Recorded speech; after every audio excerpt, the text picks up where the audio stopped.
मंत्री शिवेंद्रराजे भोसले यांनी मराठा आरक्षणाच्या आंदोलनावर आपली प्रतिक्रिया दिली। त्यावेळी त्यांनी मराठा आरक्षणाला माझेच नव्हे तर मुख्यमंत्री देवेंद्र फडणवीस यांचे देखील समर्थन असल्याचे स्पष्ट केले।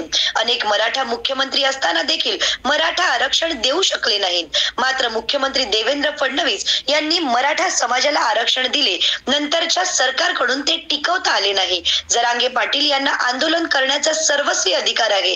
आमचा पण मराठा आरक्षणाला पाठिंबा आहे। गरजू मराठ्यांना आरक्षण मिळालंच पाहिजे। काही ठराविकच लोक मराठा समाजात सधन असून इतर मराठा समाज हा शेतीवर अवलंबून आहे। यामुळे मुख्यमंत्री सुद्धा मराठा समाजाला आरक्षण देण्यावर ठाम काम करत आहेत। जे आरक्षण द्यायचं आहे ते घटनेमध्ये बसणारं असावं।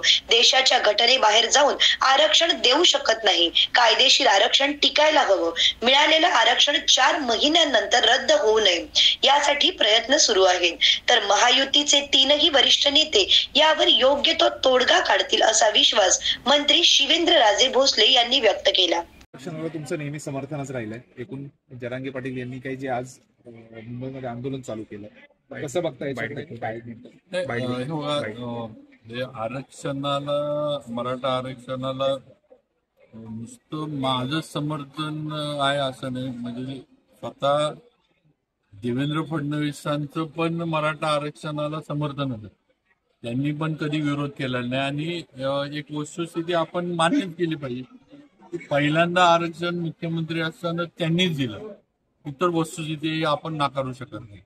त्याच्या आधी पण अनेक नेते होते, अगदी मराठा समाजाचे मुख्यमंत्री अनेक वर्ष होते, पण कोणी हा विषय पण कधी काढला नाही किंवा दिलं त्यांनी। नंतर ते कोर्टात, नंतर म्हणजे त्यांचे मुख्यमंत्री पदावरनं पाय उतार झाल्यानंतर ते कोर्टामध्ये आरक्षण जे आहे ते उडालं, तोपर्यंत तिथं कोणी हात लावू शकलं नव्हतं।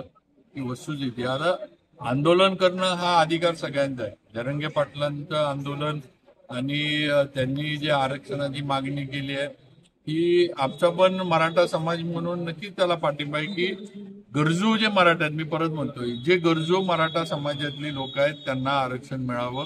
त्यांचं जी काही परिस्थिती, आता लोक म्हणतात समाज मोठा आहे महाराष्ट्रात वगैरे, सगळं वस्तुस्थिती आहे, पण आज परिस्थिती पण तेवढी त्या समाजाची खालवली आहे, ही वस्तुस्थिती आहे। काही ठराविक लोक सधन असतील, आता पूर्ण मराठा समाज सधनच राहिला अशी अवस्था नाही आहे। कारण प्रामुख्याने शेतीवर अवलंबून असणारा हा मराठा समाज राज्यातला होता। आज शेतीच्या बाबतीमध्ये म्हणावं तसं म्हणजे दर असतील, नैसर्गिक जे काही आता सध्या बदल होत आहेत, या सगळ्याचा विचार केला तर शेती आता फार काही परवडत नाही ही वस्तुस्थिती। आणि म्हणून आज मराठा समाजाची नक्कीच गावाकडे आपण बघितलं तर परिस्थिती दयनीय झाली। आणि याच्यामध्ये सरकार आणि स्वतः मुख्यमंत्री आरक्षण देण्याबद्दल सकारात्मक आहेत, ठाम आहेत। फक्त एकच आहे की ज्याचा उल्लेख वारंवार केला गेलाय की जे आरक्षण मराठा समाजाला द्यायचे हे एकतर घटनेमध्ये बसणारं पाहिजे। आणि घटनेच्या बाहेर जाऊन आपण, देशाच्या घटनेच्या बाहेर जाऊन आपण काही करू शकत नाही, देऊ शकत नाही। पहिलं तरी घटनेमध्ये बसणारं आरक्षण मिळालं पाहिजे आणि कायदेशीररित्या हे टिकणारं आरक्षण मिळालं पाहिजे। नुसतं जाहीर केलं आणि 4 महिन्यात कोणतर कोर्टात गेलं आणि परत कोर्टानं ते रद्द केलं, असल्या आरक्षणाला काही उपयोग नाही। त्यामुळे या सगळ्या गोष्टी आहेत।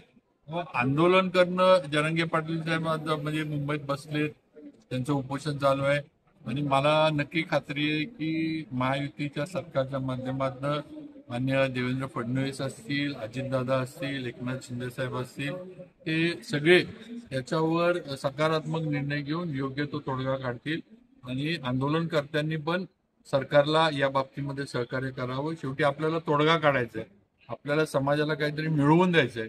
त्यामुळं चर्चा करून, चर्चेनंच हा मार्ग याच्यातनं निघू शकतो आणि चर्चा करून तोडगा काढावा। हे सगळी जी काही शांतता आहे ती योग्य पद्धतीनं राहील। मारसाहेब, तुम्ही मनोज जरांगे पाटलांची भेट घेणार आहात का? चर्चा मुंबईला गेल्यावर मी भेटेन। मागं पण ते सातारला आले होते, दोन्ही वेळेला मी त्यांना भेटलो होतो। एकदा त्यांची तब्येत इथं आल्यानंतर थोडी म्हणजे प्रवासामुळे जरा बरी नव्हती, पण तरी जाऊन हॉस्पिटलमध्ये मी त्यांना जाऊन भेटून, मला वाटतं हॉटेलला त्यांना सलाईन लावलं होतं हॉस्पिटलने, त्यावेळेला मी तिथं पण भेटलो होतो। मुंबईला जाईन त्यावेळेला मी सुद्धा त्यांना जाऊन भेटेन नक्की। आणि म्हणजे त्यांची पण भूमिका काय असेल, म्हणजे त्यांची भूमिका पण माहीत आहे शासनाची पण भूमिका आपल्याला माहित आहे. जे असेल ते नक्कीच आमचा प्रयत्न हाच आहे की योग्य तोडगा निघावा, कायदेशीर याच्यात टिकणारा तोडगा निघावा आणि घटनेत धरून हे सगळं असावं. बाबा